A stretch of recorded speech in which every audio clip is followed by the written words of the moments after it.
Haleluya, terpujilah Bapa kita Tuhan Yesus Kristus yang begitu baik. Semangat kita ikut Yesus, karena janji Tuhan ya dan amin. Dia tidak pernah tinggalkan kita. Atas rahmat dan anugerah Tuhan, saya saat ini negara Jordan untuk melangsungkan perjalanan ke Gunung Nebo. Karena nanti sana saya mau berdoa di mana Tuhan panggil Musa ada di Gunung Nebo. Untuk dipertunjukkan tanah perjanjian bangsa Israel keluar dari Mesir menuju tanah perjanjian itu di Gunung Nebo. Dan Tuhan kan panggil Musa hambanya di Gunung Nebo. Dan satu saya pergi ke Petra, luar biasa. Ciptaan Tuhan, ini semua kan anugerah Tuhan. Besok harinya Minggu, harinya Tuhan. Kita datang kepada Yesus. Tiap hari, tiap saat kita melangkah bersama Tuhan. Hidup di dalam firman Tuhan. Sebab firman Tuhan satu-satunya makanan rohani kita, memberikan kekuatan iman kita supaya kita ikut Yesus dengan sungguh-sungguh. Saya Pastor Yakub Rahmat akan menyanyikan tiap perjanjian dalam Alkitab. Hanya firman Tuhan satu-satunya pegangan yang sempurna dan ajaib dalam setiap langkah hidup kita. Tiap perjanjian dalam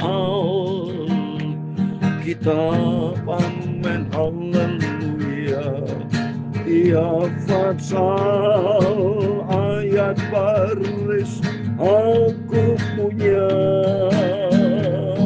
dan haleluya, ku berharap cintanya Tuhan Yesus, amin, haleluya.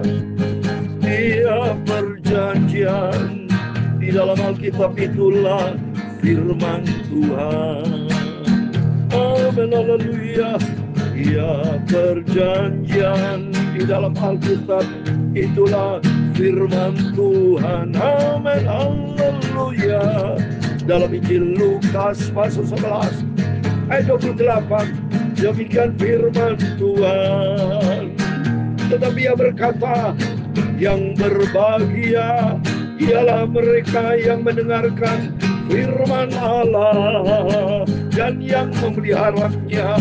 Tiap perjanjian di dalam Alkitab itulah firman Tuhan, amin, haleluya.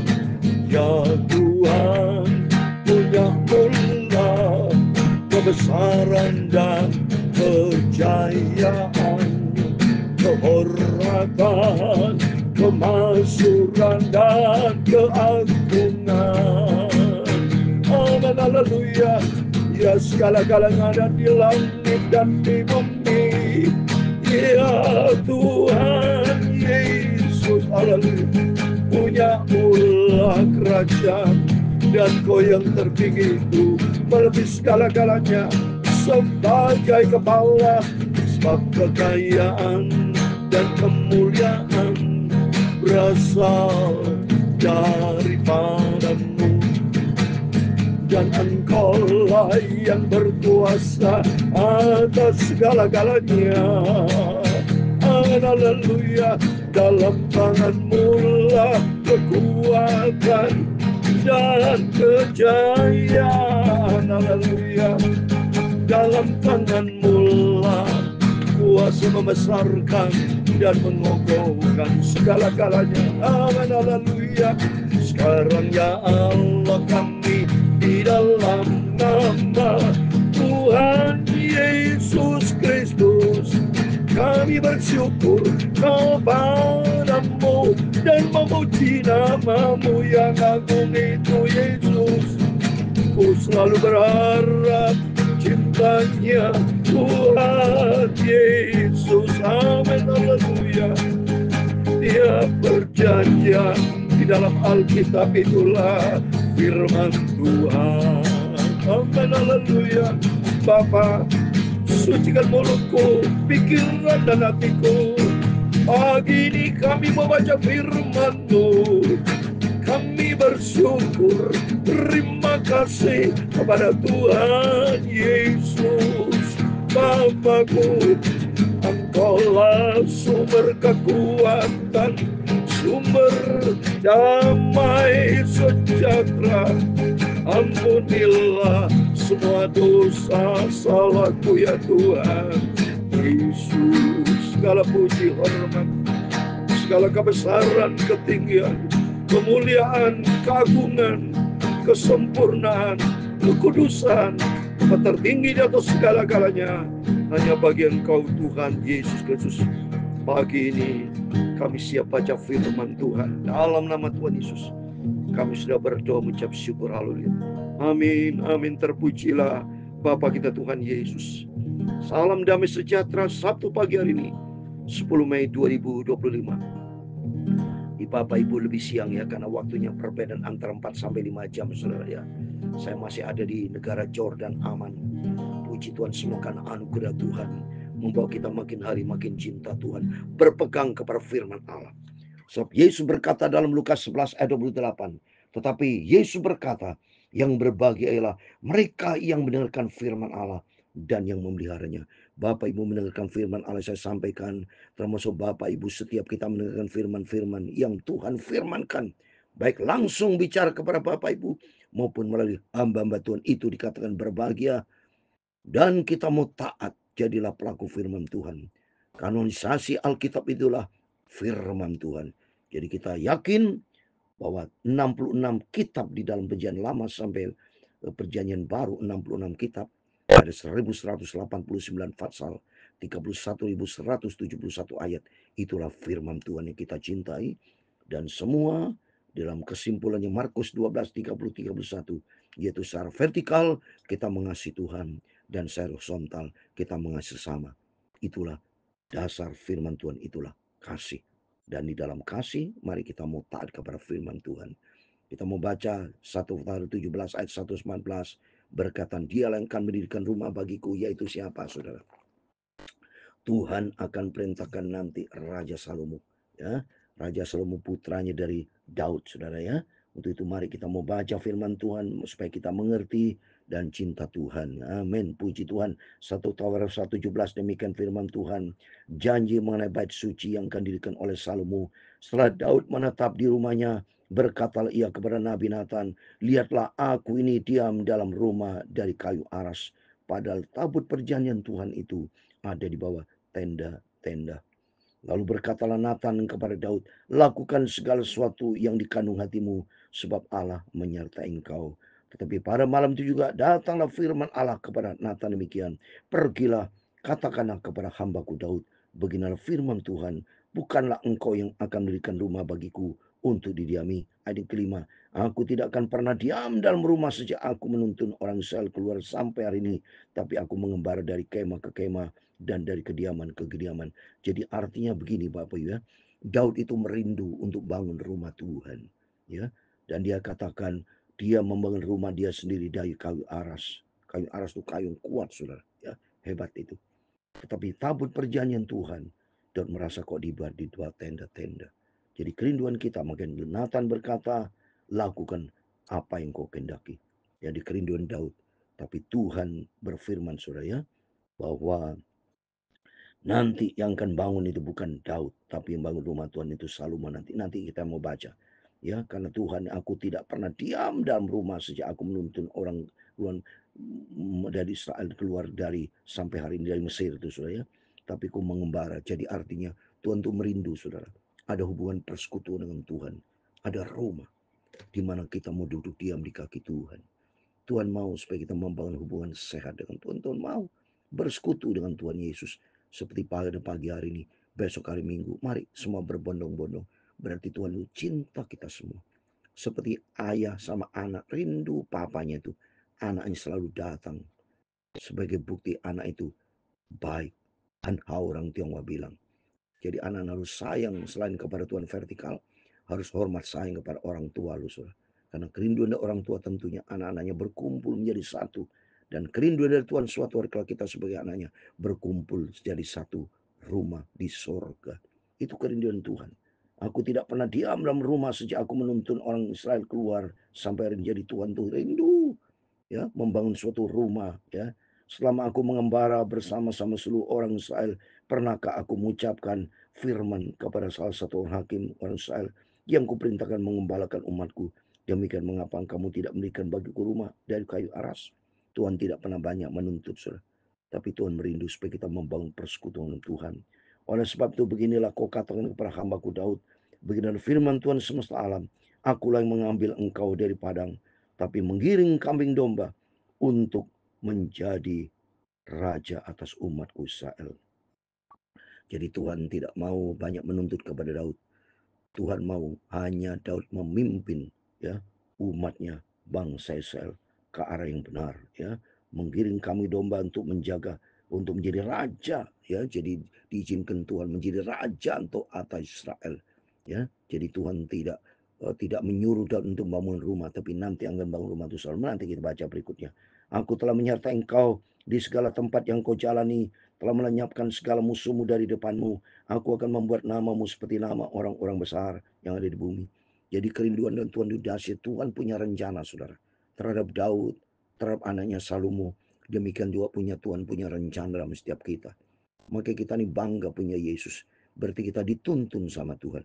Saya bisa berangkat ke Israel untuk 63 kalinya. Ini karena anugerah Tuhan. Berarti Tuhan punya rencana supaya saya terus maju memberitakan Injil, memberitakan kebesaran Tuhan. Dan saya tidak mau hidup di dalam dosa, tapi mau hidup di dalam kebenaran Tuhan. Mari termasuk Bapak Ibu. Ya, karena Tuhan sudah panggil pilih kita. Tuhan sudah beli kita dengan harga tunai. Waktu saat yang waktu bulan yang lalu April, kita sudah melaksanakan Jumat Agung. Kita melaksanakan Jumat Minggu Paskah. Tuhan sudah rela mati mengorbankan terbaik di atas kayu salib. Dan Tuhan sudah bangkit untuk kita. Seperti dalam Filipi pasal 3 ayat 10 kita mengenal dia dan kuasa kebangkitannya. Yesus satu-satunya yang lahir dan mati dan bangkit dan naik ke surga akan datang kembali untuk memberikan keselamatan. Yang ketujuh, hidup kekal di surga buat selama-lamanya. Tapi seringkali banyak orang Kristen tidak menghargai kasih karunia Tuhan. Mari kita mau belajar. Tuhan punya rencana indah buat setiap kita. Kan Tuhan sudah berfirman Yeremia 29 ayat 11. Tuhan sudah merancangkan masa depan yang penuh harapan. Seperti Tuhan merancangkan Daud untuk menjadi raja atau memimpin bangsa Israel. Demikian kehidupan kita. Tuhan akan pakai setiap kita. Tuhan punya rencana yang indah buat setiap kita. Untuk itu mari kita mau berada di dalam rencana Tuhan. Yaitu hidup di dalam firman Tuhan. Maka nanti akan tergenapi, saudara. Ya, janji Tuhan tadi kepada Daud, aku telah menyertai engkau di segala tempat yang kau jalani. Demikian Bapak Ibu semua disertai Tuhan. Dimanapun kita berada, yakin bahwa Tuhan senantiasa menyertai kita. Dan Tuhan berfirman ayat 9, aku akan menentukan tempat bagi umatku Israel. Dan akan menanamkannya sehingga ia dapat diam di tempatnya sendiri dengan tidak lagi dikejutkan dan tidak pula ditentukan oleh orang lalim seperti dahulu. Jadi ada janji Tuhan kepada bangsa Israel. Buktinya sampai detik ini bangsa Israel pergi ke Israel kemarin aman tuh Bapak Ibu. Tidak ada perang, nggak tuh jauh, Gaza tuh jauh sekali. Tapi khusus di Yerusalem, di tempatnya Tuhan ada damai sejahtera. Karena janji Tuhan. Ya, dengan tidak lagi dikejutkan dan tidak lagi ditentukan oleh apa? Ditekan oleh orang lalim seperti dahulu. Sejak aku mengangkat hakim-hakim atas umatku Israel, aku akan menunjukkan segala musuhmu. Juga aku beritahukan kepadamu, Tuhan akan membangun suatu keturunan bagimu. Tuhan akan membangun. Karena Israel ada ada penjaga Israel. Demikian kehidupan kita Israel rohani. Bahwa Tuhan tidak pernah tinggalkan kita. Yang penting kita mau selalu dekat dengan Tuhan. Yang sering tinggalkan itu manusia. Bangsa Israel jahat seringkali meninggalkan Tuhan. Manusia banyak meninggalkan Tuhan. Padahal Tuhan tidak pernah tinggalkan kita. Itu mari kita mau datang sama Yesus. Kita mau sungguh-sungguh sama Tuhan. Cintai Tuhan, tempatkan di atas segala galanya. Ayat 11. Apabila umurmu sudah genap untuk pergi mengikuti nenek moyangmu, maka aku akan membangkitkan keturunanmu yang kemudian salah seorang anakmu sendiri dan akan mengokohkan kerajaan ini. Amin. Demikian janji Tuhan kepada kita semua. Kalau kita dekat sebagai orang tua jadi contoh teladan dekat dengan Tuhan, maka anak-anak kita juga akan dikokohkan. Keturunan kita akan diberkati sama Tuhan. Ayat 12. Dialah akan mendirikan rumah bagiku. Aku akan mengokohkan tahtanya untuk selama. Dialah siapa? Itu Raja Salomo. Salomo nanti anak dari Daud akan ditunjukkan Tuhan untuk yang direstui Tuhan mendirikan rumah bait suci. Ya. Dan ayat 13, aku akan menjadi bapaknya, ia akan menjadi anakku, tapi kasih setiaku tidak akan kuhilangkan daripadanya, dan seperti yang kuhilangkan daripada orang-orang dari engkau. Ayat 14, 15, aku akan menegakkan dia dalam rumahku dan di dalam kerajaanku untuk selama-lamanya. Tahtanya akan kokoh untuk selamanya, janji Tuhan. Tahtanya kokoh selama-lamanya. Itu Israel sampai detik kokoh karena Tuhan menyertai Israel. Ayat 15 terakhir, tepat seperti perkataan ini dan tepat seperti penglihatan ini, Nathan berbicara kepada Daud. Amin. Demikian firman Tuhan Berbicara buat setiap kita pagi hari. Mari kita datang kepada Yesus. Kita mau cinta Tuhan Yesus, cinta firman Allah, dan kita menjadi pelaku firman Tuhan, sehingga hidup kita diberkati Tuhan. Di dalam nama Tuhan Yesus, saya berdoa saat ini bersama rombongan ada di negara Jordan. Biar hari ini diberkati Tuhan. Apa yang Bapak Ibu kerjakan disertai Tuhan. Kalau disertai Tuhan, kita hidup berkemenangan. Karena sumber kekuatan, sumber kemenangan, sumber kehidupan itu datang dari Tuhan Yesus. Tuhan memberkati kita semua. Tiap perjanjian dalam Alkitab, amin, haleluya. Tiap pasal, ayat baris, oh aku punya, amin, haleluya. Tuhan memberkati engkau dan melindungi engkau. Tuhan menyinari engkau dengan wajahnya dan memberi kau kasih karunia. Tuhan menghadapkan wajahnya kepadamu dan memberi kau damai sejahtera. Amin, haleluya. Bapa kami yang di surga, dikuduskanlah namamu, datanglah kerajaanmu, jadilah kehendak-Mu di bumi seperti di surga. Amin, haleluya. Berikanlah kami pada hari ini makanan kami yang secukupnya, dan ampunilah kami akan kesalahan kami, seperti kami juga mengampuni orang yang bersalah kepada kami. Dan jangan membawa kami ke dalam pencobaan, tetapi lepaskan kami dari mereka. Karena Engkaulah yang mempunyai kerajaan dan kuasa dan kemuliaan sampai selama-lamanya. Amin, haleluya. Ku mau selalu berjalan di dalam cintanya Tuhan Yesus. Amin, haleluya. Tiap perjanjian dalam Alkitab itulah firman Tuhan. Amin. Segala puji hormat bagi kemuliaan Bapa di surga. Selamat pagi, hari Sabtu 10 Mei 2025. Besok hari Minggu kita datang berbondong, datang beribadah kepada Yesus. Tempatkan Tuhan di atas segala galanya. Dalam nama Tuhan Yesus, salam damai sejahtera dari saya, Pastor Yakob Rahmat, yang ada negara Jordan di aman. Tuhan menyertai kita. Amin.